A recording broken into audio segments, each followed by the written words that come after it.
A 10-year project is at the center of new or fresh fallout between President Ruto and former President Uhuru Kenyatta. And when you listen to what Atwoli is saying, the former Kutu boss, who was an Azimio Umoja operative, is daring President Ruto. You should then name the people that wanted to take over that land. Welcome to the Bold Analysis. My name is Kevin Oduor. I know most of us are looking into the Homa Bay tour by the president. We'll look at that later. But I've decided to dig deep. And as you always know, we try to make it in-depth. So this one will be another in-depth take on what exactly, according to me, is a very big hypocrisy on Galana Kulalu project. To give you a gist, this is what President said in a recent interview that have triggered a response from Francis Atwoli. Nikiwa kule Galana, watu wengi walikuwa wanajaribu kuniuliza hii Galana ilikuwa na matatizo, haikufaulu, sijui namna gani. Galana ilianguka kwa sababu kuna watu wali sabotage. Yeah? Na wale wali sabotage, maajabu ni kwamba nimekuta juzi, actually mbali na kusabotage isiendelee, walikuwa wameigawanya ile Galana vipande, eka 3, eka 2, eka 3, ifanywe sasa sio mahali ya kuzalisha chakula tena, mahali ya kwenda kufanya settlement ya wananchi, mahali ambapo hakuna mvua, mahali jangwani. Hata mimi nashangaa, hii nchi kama watu wengine wanafikiria vipi. Mimi nataka niwahakikishie wa Kenya, ile Galana ndani ya miezi 2-3 nitaanza kujenga damu pale Galana. Na tayari kuanzia hii Februari zile ekari 10,000 ambazo tayari tulikuwa tumeifanya kama model farm 10,000 acres na iko mpaka na pivot, hapo tutaanza kuzalisha chakula mwaka huu. Kwa sababu hiyo ni mradi mimi naelewa, lakini wale wengine walikuwa wanataka kuibadilisha na kuigawanya ili wao wenyewe wajinufaishe, waharibu ile mpango, kwa sababu kuna watu hawaelewi umuhimu wa kuzalisha chakula na kuondoa tatizo la gharama ya maisha katika taifa letu la Kenya. Kwa ajili nilisikia deputy yake Bwana Rigathi akisema kuna watu katika hii Azimio tulikuwa walienda kule Galana wakagawanyana mashamba, wengine wakakimbia na pesa za serikali. Ningelipendelea atoe majina ya hao watu, itangazwe, hata kama wapelekwe kotini, tujue kumbe pia katika basi yetu kulikuwa na wakora. So that tukitembea, kama mimi naishi kule Pwani Kilifi, Galana Kulalu yuko huko Kilifi, mtu wa Kilifi akiniona asiseme hata huyu bwana Atwoli ni moja wao ya wale watu waligawia mashamba pande hii. Hiyo kitu nataka serikali kiwezekana, they must come up and mention the names of those people who are involved in shady deals and they were claiming to be supporters of Raila Amolo Odinga and Uhuru Kenyatta. Ndio tujulikane wasi. So ladies and gentlemen, I want to humbly request you to subscribe to our channel, click the notification bell, and also like our video. Through that, you are promoting this channel. There was a constructed premise to show that President Uhuru Kenyatta, in the second administration, dampened the hopes of stabilizing our food basket by leaving the Galana Kulalu project. So today, I want us to answer one simple question, and I'll take you through this project so that by the end of it, we'll make very keen observations on what exactly it is. And it will also help us to understand that, do Kenya Kwanza stand? Do they have the goodwill or the good intentions for this project. That is going to be very interesting.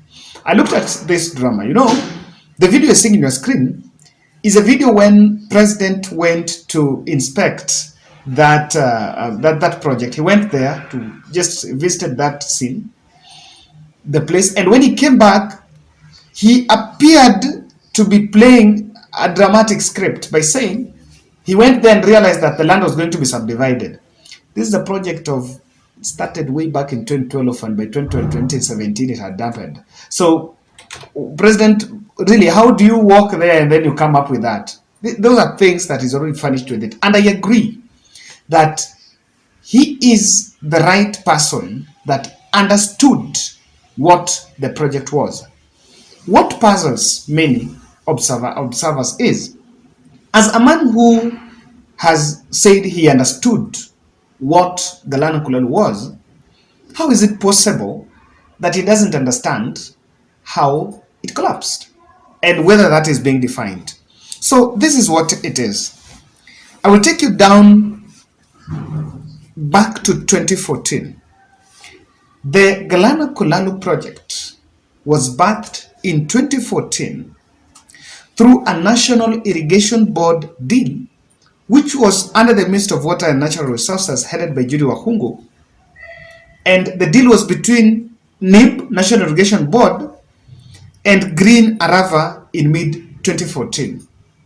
So it was the Galana Kulalu was put in place when the Minister of Agriculture was Felix Kosgei, the current head of public service in the office of the president.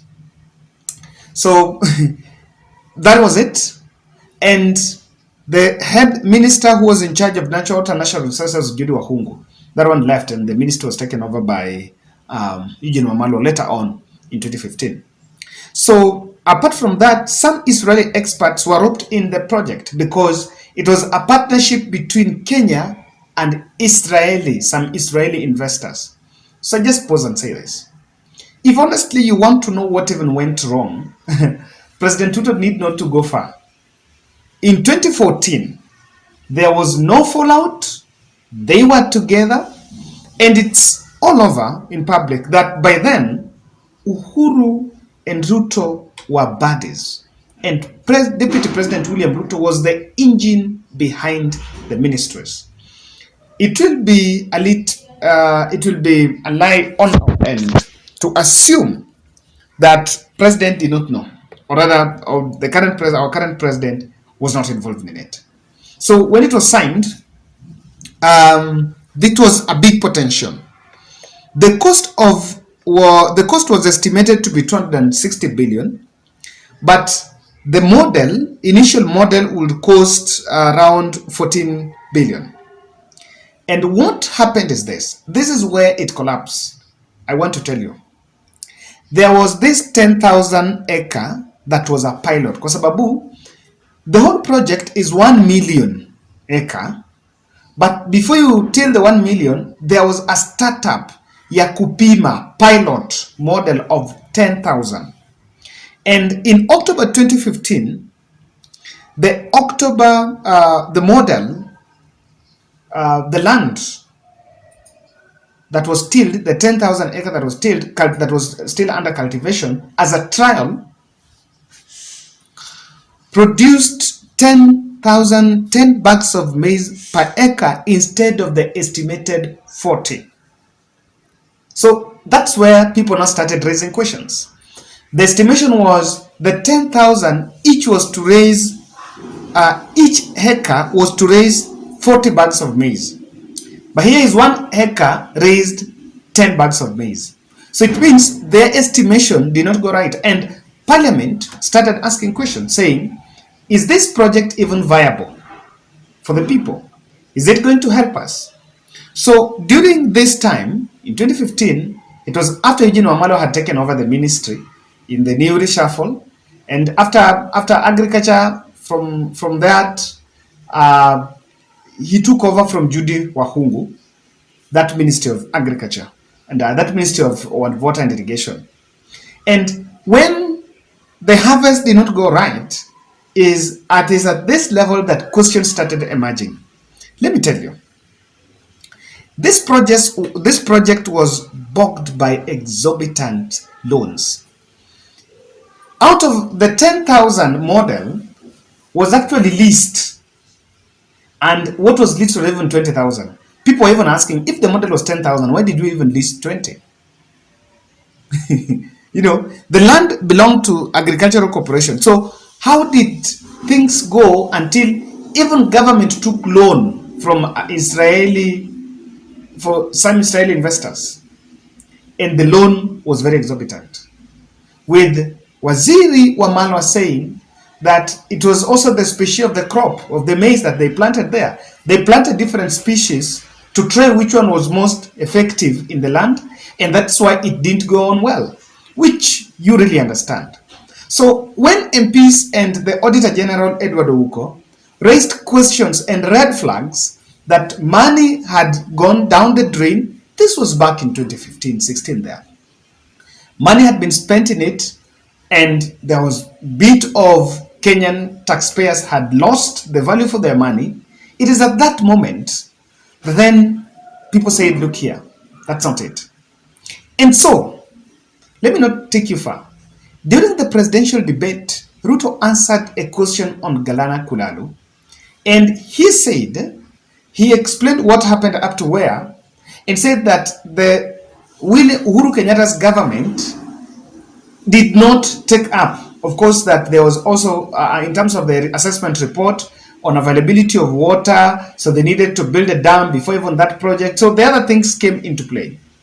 But at that moment, President Ruto, but then he was launching his way during the presidential debate, he said that Uhuru might have dampened the project.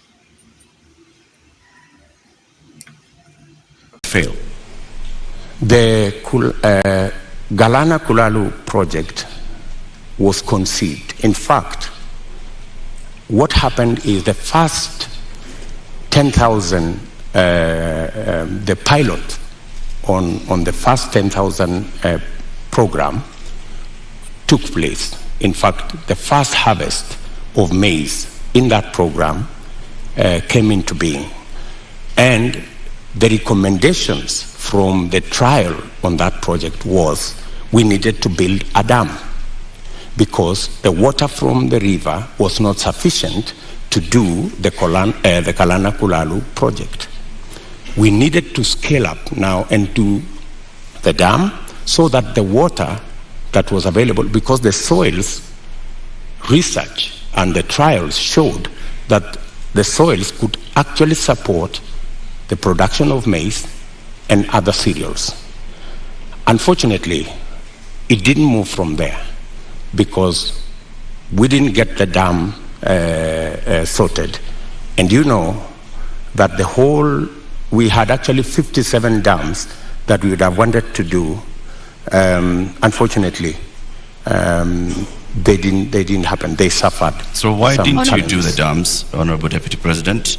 And the former ambassador of Israel to Kenya also said that they were facing frustration in supporting the Kenyan government on this. Why did you not do the dams? Why did you not go ahead with the implementation of the Galana Kulalu project? The Galana Kulalu project, as I have told you, was part of a wider plan to make sure that we move our agricultural productivity from rain-fed to irrigation. And it was not just about Galana Kulalu, it was a series of other dams, including what we call the high Grand Fall dams that was supposed to feed into the lower part of the Tana. It was Lowat Dam in Turkana. It was Radat Dam in Baringo. There was a big plan around that was now supposed to roll into place with now our targeted, because our second term was targeted at agricultural productivity and food security. And we had now made it the deliverable for our second term. Now, in real sense, after the feasibility and bit that it did not work out, that project went silent. So I was shocked recently when the revolution came out that people wanted to subdivide the land. So, my point is, having read, and I can give you challenge. I think I need to share with you some links, some links you can just follow up to get a premise for what we are talking about. Yes, just go and do your own research and search on Galana Kulalu project and read deep. You will realize the problem on the collapse of that project is not on the fact that people wanted to subdivide the land. In fact, when Atwoli is asking Ruto to name those who subdivided the land, wanted to subdivide the land for settlement, as he's saying, that's not the problem. I have a feeling, from just a general observation, that the issue of Galana Kulalu was about corruption. It was about procurement, exorbitant loans, and people who did not have the real motive. So reducing it to a simple thing like, and going to say that people wanted to subdivide it, I feel that's also part of like kuonyesha sasa imeisha, and it's not a big deal. But the issue here is that if President Ruto wanted to get the confidence of the Kenyan people, we needed to profile the problem well. Out of the 1,500,000 was for maize plantation, 200,000 acres for sugarcane, 150 for beef and game animals, then 150 acres for horticulture. It was a very ambitious project, but it didn't see the light of the day. I want to tell you why Atwoli is asking President Ruto to name those people. Atwoli is asking that question on behalf of Uhuru Kenyatta. The voice of Atwoli is the voice of Uhuru Kenyatta in that context. He's saying wale marafiki wetu wazime tunatembea nao tusiambiwe kwamba sema wale wenye walichukua. And Uhuru sympathizers know very well that Ruto allies could also have been involved in this project. Ladies and gentlemen, Galana Kulalu collapsed before Uhuru and Ruto fallout. It did not collapse 3 years ago.